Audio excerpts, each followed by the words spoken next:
Esta é a página da Advanced Wound Solutions. Sejam todos muito bem-vindos. Eu sou a professora Viviane Carvalho e sou uma das idealizadoras deste canal de comunicação. No início dessa semana, nós fizemos uma postagem com duas publicações de 2022 feitas pela IUMA, falando sobre os aspectos do estilo de vida que podem impactar no processo de cicatrização. Esse documento está dividido em parte 1 e parte 2. Na parte 1, nós vamos discutir sobre aquilo que é nocivo ao processo de cicatrização. E eles trazem também nesse documento que curar uma ferida vai muito além de simplesmente fazer um curativo, de simplesmente tocar a superfície da lesão. Nós precisamos entender o que há por baixo desse pano de fundo de feridas tão graves, de situações clínicas tão difíceis de serem resolvidas. Em relação àquilo que é extremamente prejudicial ao processo de cicatrização, o documento elenca 4 pontos principais, começando pelo estresse, principalmente o estresse crônico. Pessoas que estão sob uma influência muito ruim do seu ambiente social, do seu ambiente familiar, do seu ambiente de trabalho, ou por conta da falta de tudo isso.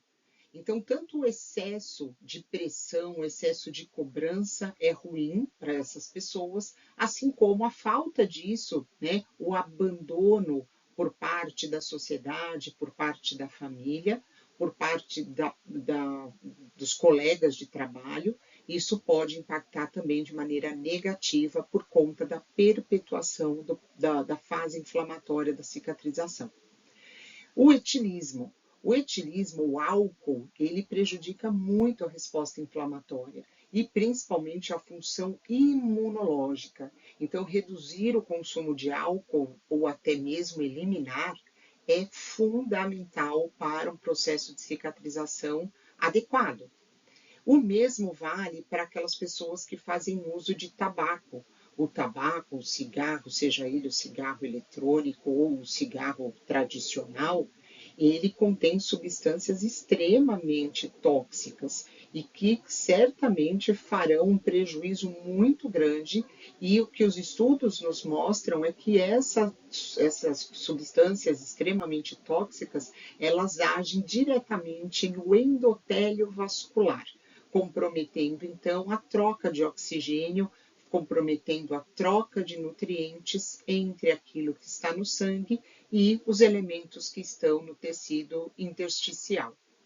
Assim como algumas drogas. Eu não me refiro somente às drogas de uso ilícito, como cocaína e heroína, que comprometem o fluxo sanguíneo principalmente, mas aquelas medicações de uso rotineiro, quando a pessoa faz uma confusão e se ela está com dor, por exemplo, na lesão, eu já ouvi inúmeras vezes os pacientes falando que se valem de anti-inflamatórios não esteroidais.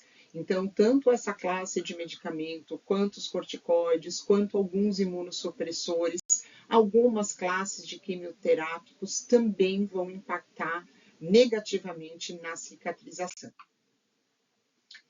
Já na parte 2, o documento aponta principalmente 2 caminhos para que a gente possa fazer a correção desses fatores sistêmicos que foram mencionados no documento na parte 1.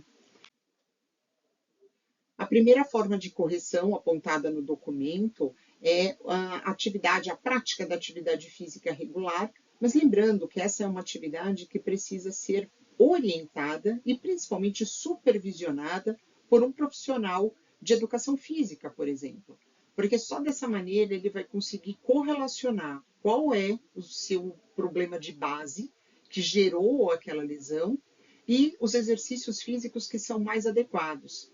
Existe uma revisão sistemática de 2024, que obviamente não foi contemplada no documento de 22, que mostra que os exercícios que fortalecem o músculo da panturrilha, em especial a musculação, tendem a elevar as taxas de cicatrização das úlceras causadas por hipertensão venosa. Mas outra população que também tem um grande número e uma grande frequência nos ambulatórios e consultórios são aquelas pessoas que têm diabetes e acabam desenvolvendo feridas nos membros inferiores em decorrência da doença, mas para essas pessoas há um controle ainda maior a ser feito em relação aos exercícios físicos, uma vez que deve haver uma combinação do exercício com as medidas de descarga de pressão para que não haja uma sobrecarga em lugares errados, levando até o comprometimento ainda maior daquela área que já estava lesionada. Uma outra maneira de você fazer a correção desses fatores é por meio da nutrição, de uma nutrição adequada, de uma nutrição principalmente com frutas, verduras, proteína animal, proteína vegetal, que possam então contribuir de maneira indireta para todas as reações químicas que estão envolvidas no processo de cicatrização. E quando essa nutrição tão balanceada, tão equilibrada não é possível, então há recomendação nesses documentos de que a suplementação nutricional pode e deve ser aplicada.